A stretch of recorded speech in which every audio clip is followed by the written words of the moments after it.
Looks like the Championship is Norwich City's to lose as they win again, with of course Swansea City not in action. But what about the chasing pack? We'll take a look at it next.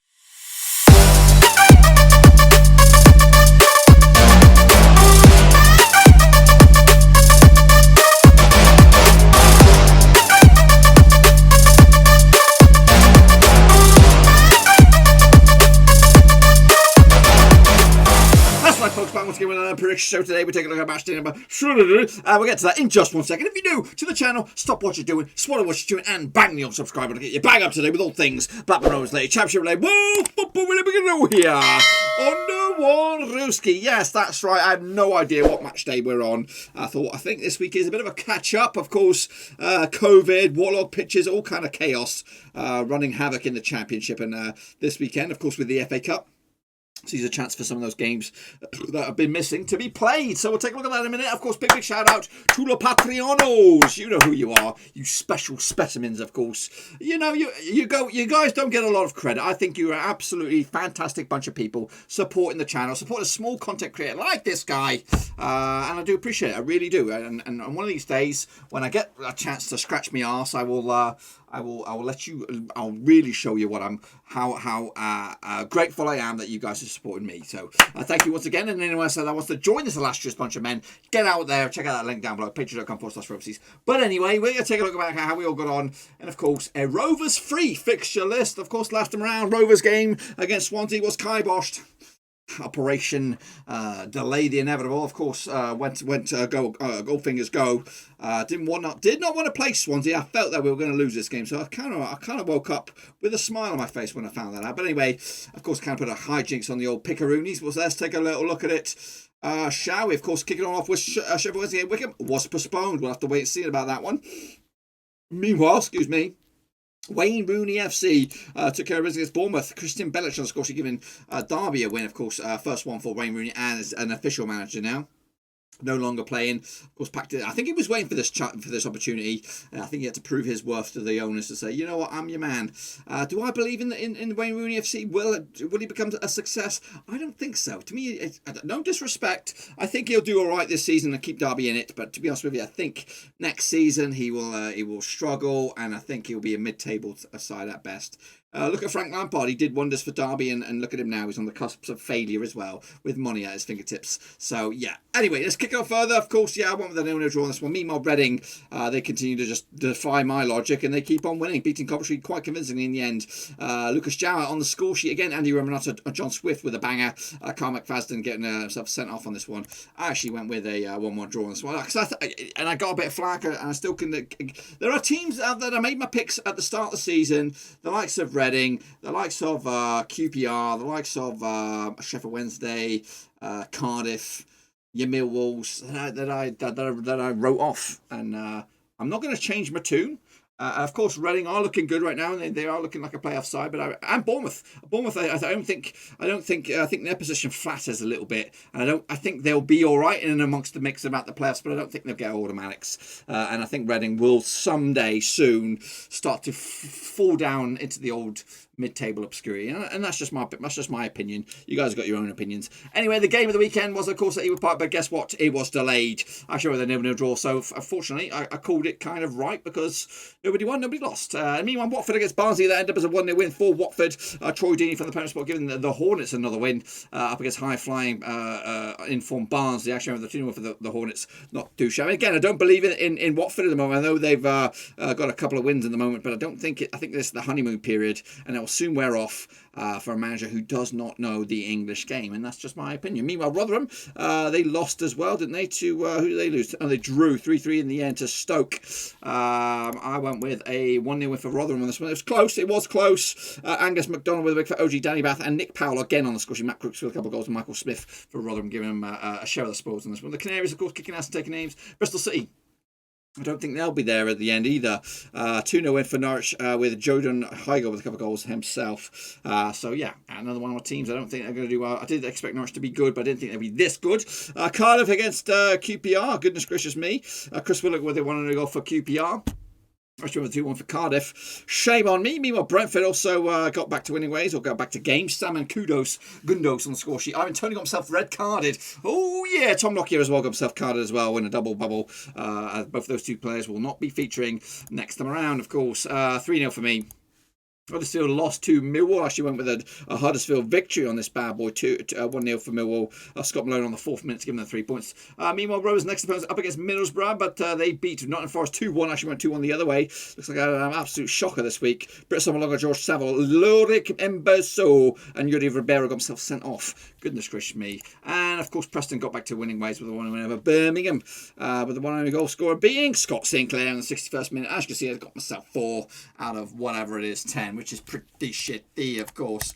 I'll take a look at the table as it stands. As you can see, a 7 points clearance for Norwich over Swansea, who have a game in hand. Brentford also got 2 games in hand, win both of those, and guess what? They'll be up to 50. It's just like last season. I remember them chasing your Fulham, chasing your West Brom, chasing your whoever else there was up there. Who else was up there with West Brom? West Brom and Leeds, of course, who were flying high.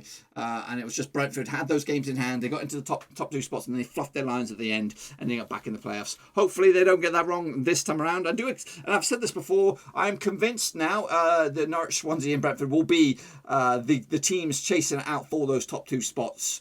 And I think Watford, Reading, I don't think they're going to be in that playoff front at the end of it. I think Bournemouth will be in that up there with those 3 teams, and then there'll be 2 others from 7th below. And I'm hoping Rovers can get this shit together. I don't know, it does look like a long old task right now, but we're just going to start with the win against Middlesbrough on Sunday. Kicking off further, Derby, Rotherham and Wycombe going down as it stands. We'll have to see though. Of course, Prediction Eva is live and active. Let's take a little look at it. If you like me, you're in the 4 to 7 gang, which is Straight Face Club. 8+ you're in top bins. But if you're in 0 to 3, you're in the shit face gang. Roberto Hollis not too bad. Miniaka did bits. Shepard also did a bit of it well. Yannick Buster did bits as well. Jamie Gould, you got a free one out of me. You're not too bad, brother. Russell Frost also did a bit of it well. Jojo did bits. Natho also did a bit of it well. Nathan Eva did bits as well. Well done, of course. Gaming Charlie did bits. George P did okay. And Joachim Jackson, who is a patron, he did much love as well. Well done to you, of course. Kicking ass and taking names. Meanwhile, James BCFC are great. Not as good as you, though. You did shit, mate. Alex Weller did good. F. Mogger did okay. These 2021 also did good.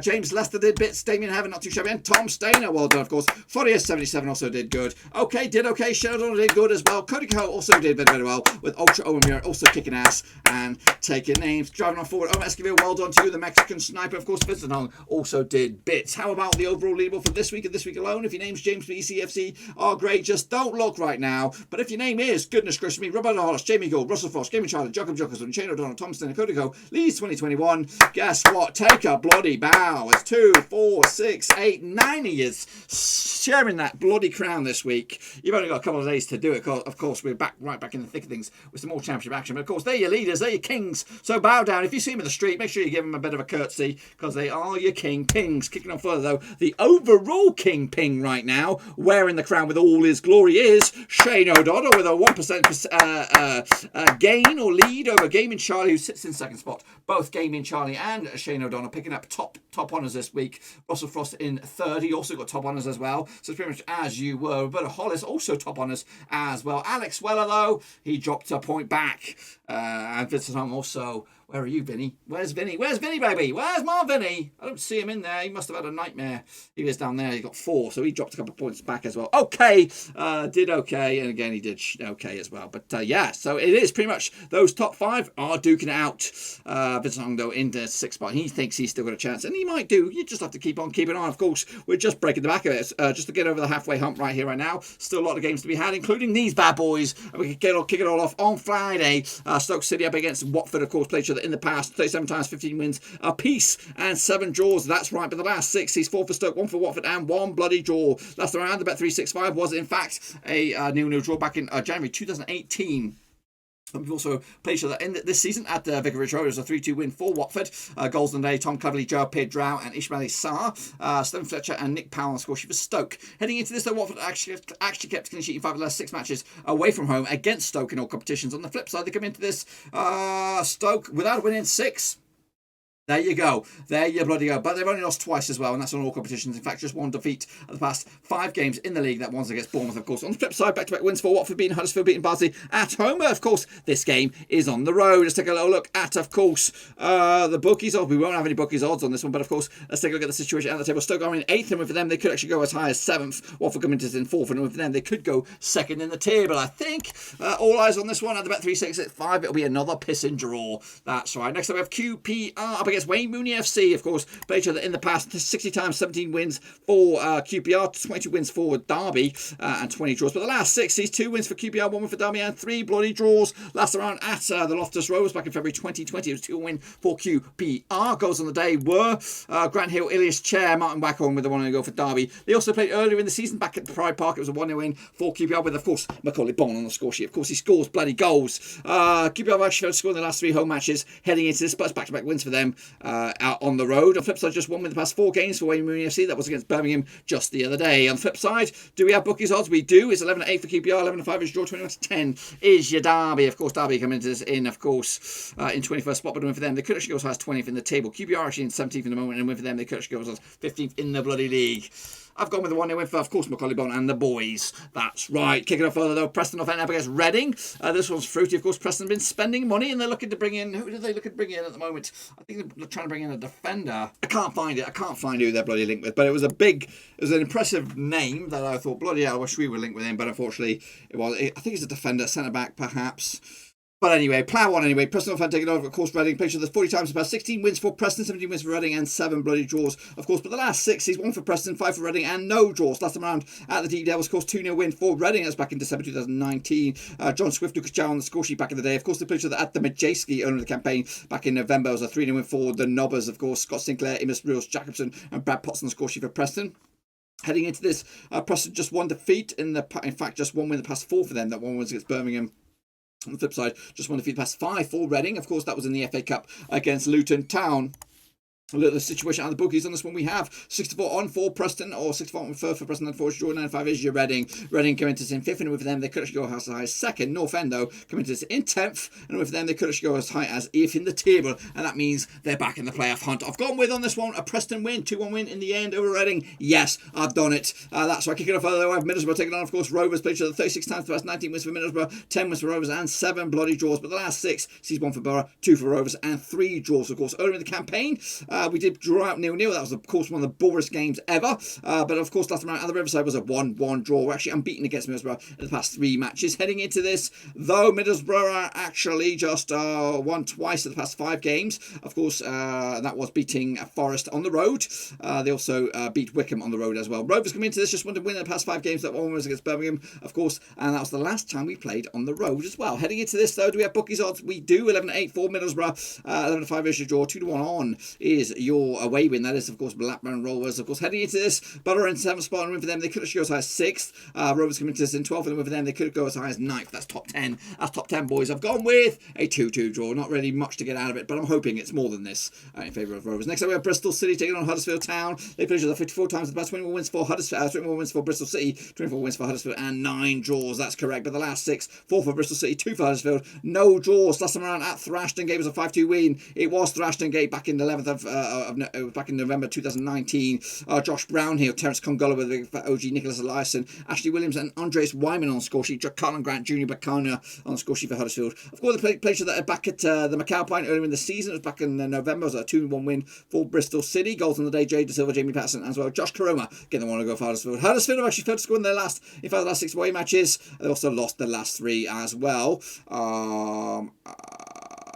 Heading into this, Bristol City have actually won 2 of the past 4 games. On the flip side, 4 defeats on the spin in all competitions for Huddersfield, so not very good form. I look at the situation out of the bookies on this one. We don't have no bookies, in fact, on that one. So, of course, Huddersfield come into this in 14th at the moment, and with them, they could actually go as high as 11th. On the flip side, Bristol City come into this in 9th, and with them, they could go as high as 7th in the table. I've gone with a 1-1 draw on this one. More hope than anything, and we'll have to see when that result comes in. That match, of course, will be taking place into next week. I think we're looking at Tuesday, the 26th of Jan. Next Next up, though, we have Millwall up against Watford, of course. Double match week for Watford. They played each other 43 times past. 18 wins for Millwall, 19 wins for Watford, and 6 bloody draws. The last 62 for Millwall, 3 for Watford, and 1 bloody draw. Last round at Vicarage Road was 3-1 win for. Last round at the Den was a 1-0 win. Last time out around at the Den was in the FA Cup back in 2017. It was a 1-0 win for Millwall. Steve Morrison on the score sheet. However, last time played in the league at the Den was a 2-0 win for Watford. That was back in, of course, in the Championship back in April 2015. Matej Vedra on score sheet. Andre Gudroja as well. Heading into this, Millwall have actually failed to win the last 8 matches at home in the Championship. They're coming into this winning 2 at the past. In fact, just 1 defeat the past 4 for them. That 1 defeat was against Nottingham Forest in the league, of course. Back-to-back wins for Watford, of course. Huddersfield and Barnsley. Of course, they'll be playing Stoke on the weekend as well. So that could be another match unbeaten. No bookies odds on this one. Millwall, of course, coming into this in 16th spot at the moment, and of course, win for them in this match. They could go as high as 14th for the table. Of course, Watford have got 6 points on the agenda. If they win both of them, they could go as high as 2nd in the table, or even just win one of them could also go 2nd in the table. I think they'll win this one. They won't. I've gone with back-to-back draws. Goodness gracious me, with a 1-1 draw in the end. Kicking off all though we have Barnsley. They're going to be taking on, if it all goes well, Cardiff, of course, played each other in the past 54 times. 14 wins for Barnsley, 28 wins for Cardiff, and 12 draws, of course. But the last 6 sees 5 wins for Cardiff, 1 draw, and nothing for Barnsley. Last time round at Oakham was back in March 2020. It was a 2-0 win for Cardiff. Will Vauxhall on the score sheet, Callum Patson as well. They also played back in Wales earlier in the season. It was back in November. It was a 3-0 win for Cardiff. So back-to-back games for Cardiff over Barnsley without conceding a goal. Junior Hoylett, Joe Rolls, and Harry Wilson on the score sheet. Heading into this, though, Cardiff have actually lost the last 5 matches in the Championship, whereas Barnsley have actually failed to score in the last 3. They also lost the last 3 as well. Heading into this, of course, 6 on the spin without a win for Cardiff. On the flip side, just 1 win the past 4 games for Barnsley. That was 1 win was against Tranmere in the FA Cup. No bookies odds on this one. Again, games may or may not get postponed. 11th place Barnsley. With them, they could go as high as 8th. Cardiff are in 15th spot, and with them, they could also go as high as 14th in the bloody league. I've gone with Barnsley to get this one with a 2-1 win in the end. Kicking off further, though, Swansea. Double match week for them, is it? No, it's not. Neither it is for a big one, though, this one. They've played each other in the past. How many times? Go to my knowledge. They've played each other in the past 35 times. 15 wins for Swansea, 12 wins for Brentford, and 8 draws. The last 62 for Swansea, 3 for Brentford, and 1 draw. Last round in Wales was the 1 win for, of course, the Swans back in July 2020. That was, of course, the playoff. They also played earlier in the season back in Brentford. It was a 1-1 draw back in November. Ivan Toney and Andre Ayew on the score sheet. Ayew also got the goal back in Wales, of course. Heading into this, Swansea have actually kept a clean sheet in 7 of the last 9 matches. They're also undefeated in the last 9 at home. Brentford undefeated in the last 16 matches in the Championship. They come into this just 1 defeat the past 5. That 1 defeat was against Tottenham, of course, but back-to-back wins for them heading into this. On the flip side, 3 wins on the spin for Swansea, beating Watford, beating Stevenage, beating Barnsley, but didn't beat Rovers, of course, because they didn't play. Of course, heading into this, though, Swansea sitting in 2nd spot at the moment, and with them, they could close in on Norwich. Of course, got a game in hand on them at the moment. This is their game in hand. Brentford coming into this in 3rd, and with them, they could actually go as high as 2nd as well. I've gone with the Swans on this one, the 3-2 win. Goals galore in this one to give them the 3 points. It's the final 2 here now. Coventry up against Sheffield Wednesday, of course, played each other 83 times past. 31 wins for Coventry, 29 wins for Sheffield Wednesday, and 23 draws. But the last 6, these 2 wins apiece and 2 bloody draws. Last round in the Rico or wherever it was back in 2010. Was in the Championship. It was a 1-1 draw. Richard Wood on the score sheet with Luke Varney as well. They also played back in Hillsborough back in December. Of course, it was a 1-0 win for Sheffield Wednesday. Tom Lees on the score sheet. Coventry have actually drawn the last 3 matches at home. They also kept a clean sheet in 5 of the last 6 matches at home, scoring. Failed to score actually in 5 of the last 6 matches though. They come into this just 1 in the past 6. That one was against Millwall, of course, at the Den. On the flip side, Sheffield Wednesday unbeaten in the last 5, picking up 4 wins and a draw to boot. Sheffield Wednesday at the moment sit in 23rd spot, but win for them this week. They could go as high as 21st. Coventry come into in 18th, and with them, they could go as high as 15th in the bloody league. I've gone with a surprise. Bloody hell, I've gone with a 2-1 win for Coventry in the end. You can see them all here. You can see it all in all its glory. And wrap it up. It is a double match week for Middlesbrough. They're going to be taking on Rotherham as well. They played each other in the past 136 times, 39 wins for Butter. Bloody, I'm not even looking at it. I'm not even looking at it. Give me a minute. Give me a pissing minute. Pissing minute, I say. I say. Give me a pissing minute. So this game, it takes place on the 27th. They've played each other in the past, Borough and Rotherham. How many times? Well, they played each other 36 times, 19 wins for Borough, 10 wins for Rotherham, and 7 draws. But the last 6, these 4 for Borough, 1 for Rotherham, and 1 draw. Of course, the last round at the Riverside was a 1-0 win for Middlesbrough back in 2015. That was in November, the goal scorer on the day. Scrap that. Actually, last time played each other at the Riverside was back in 2018. It was a 0-0 draw. However, Rotherham actually conceded at least 2 goals in 8 of the last 10 matches in the Championship. They come into this, Rotherham just unbeaten unbeaten in the last 2. Of course, just 1 win in the past 5, though. On the flip side, 2 wins in the past 5 games for Middlesbrough. Of course, they're playing Rovers as well this week. And a win for Rotherham in 22nd spot, but they could go as high as 21st. Of course, Middlesbrough have 6 points on the agenda, and win both of them. If they win both of them, they could go as high as 3rd in the table. Oh my goodness gracious! I've gone with a 2-0 win on this one. Of course, drawing with Rovers, picking out the win against Rotherham, and putting themselves right back in contention for not only playoffs but even the automatics. And if I'm right, this is what the table will look like at the end of it. Norwich will be still top of the pops, 4 points clear over Swansea, who have played the same amount of games. Watford up to 3rd, Brentford down to 4th, Middlesbrough up to 5th, of course, running into 6th. Down the further table, Wycombe, Rotherham, Derby going down. Of course, Rovers into 12th spot, not really making any progress. In fact, looking very, very much out of the race. But that's what I think. Of course, be sure to get your picks in nice and early for this. Of course, through your prediction league is still live and acting, and of course, you can still take part. Even though we are over halfway, and of course, if you were to start now, realistically, you're not going to win it. But you can still win week in, week out. You might even make a push for the top 10 and of course get a name for yourself. But until then though, be sure to give the video some love and smash that thumbs up, smash subscribe, check out the links down below, Twitter, Twitch, Facebook, and of course if you want to support the channel in another way, of course you can become the latest member of the Patreon game. But until then though, I'm going to get out of here.